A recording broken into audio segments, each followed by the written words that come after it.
Fast-talking thieves strike again. Now there are 3 known victims, possibly more. They're conning their way into homes with talk about repair work. One will distract the victim while the other sneaks off to steal items. They've hit mostly in the Rosewood Heights area of Madison County. News 4's Russell Kinsall talks with a woman who narrowly avoided becoming another victim. Russell?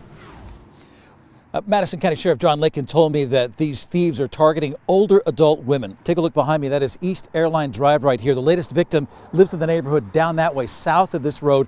And that's also where a woman lives who came this close to being his next victim.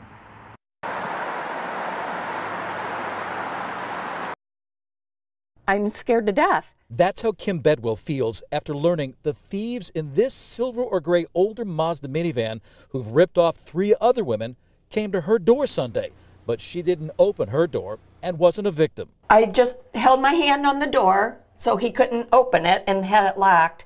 And then he wanted to clean my gutters for $15. And I just said no. Another woman in the neighborhood did let them in, and while one talked, the other suspect slipped away to a bedroom and stole her jewelry. Sheriff's officials say anyone making cold calls saying they're there to do repair work, they're probably scammers. If you don't call, then that person shouldn't be at your door. If you haven't made prior arrangements and it's not the person you've been dealing with, you shouldn't open the door, you shouldn't deal with them, you should immediately call law enforcement. The sheriff says the suspects driving this Mazda vehicle are Hispanic men. I've seen it driving up and down the road once or twice, and it's moving very slow, like they're scoping things out. People were upset to hear that someone in their Rosewood Heights neighborhood had been victimized. I think they're scum.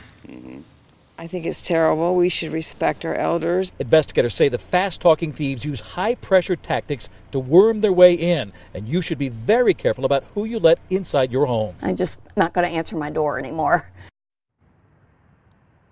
Sheriff's officials say these kinds of thieves use a variety of different techniques, high pressure, distraction. They may even say that a friend or relative sent them over to your house. But sheriff's officials say if somebody shows up at your door saying they're there to do work or offering to do work and you didn't call them, you don't know anything about them, and you're suspicious, do not hesitate to call police. Live in Madison County, Russell Kinsall, News 4.